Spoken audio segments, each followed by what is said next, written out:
Plastik merupakan bahan yang umum digunakan sebagai kemasan.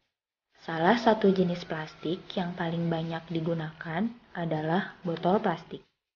Dibutuhkan 17 juta barel minyak bumi untuk produksi botol plastik dalam 1 tahun, atau sekitar 8% produksi minyak bumi digunakan untuk membuat plastik.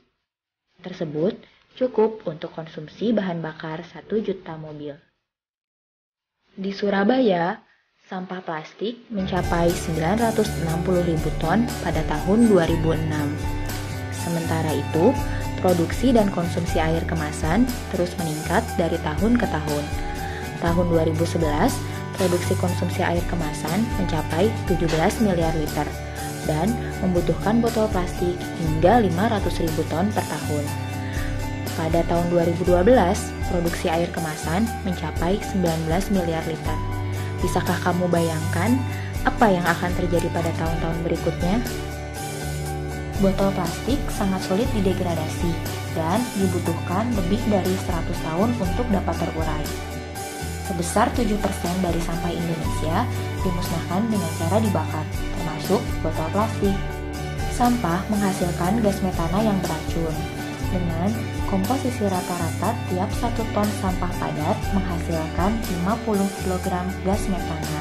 Metana mempunyai kekuatan merusak hingga 20-30 kali lebih besar daripada karbon dioksida.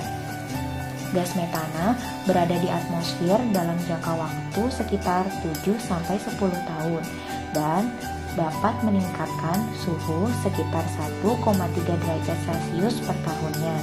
Ternyata, sampah yang dibiarkan begitu saja juga dapat berkontribusi dalam mempercepat pemanasan global. Tahukah kamu jika botol plastik terbuat dari polyethylene terephthalate atau PET? Botol jenis PET ini disarankan hanya untuk sekali pakai.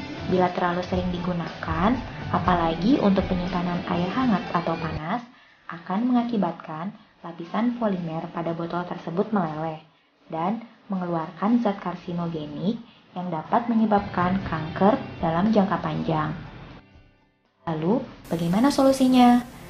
Kami akan merancang suatu bakteri yang dapat mendegradasi PET dengan sistem whole cell biokatalis.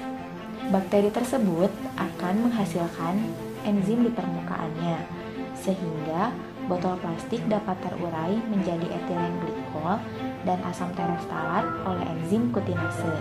Etilen glikol yang dihasilkan dapat digunakan kembali sebagai nutrisi untuk perkembangan bakteri dengan bantuan enzim reduktase dan dehidrogenase.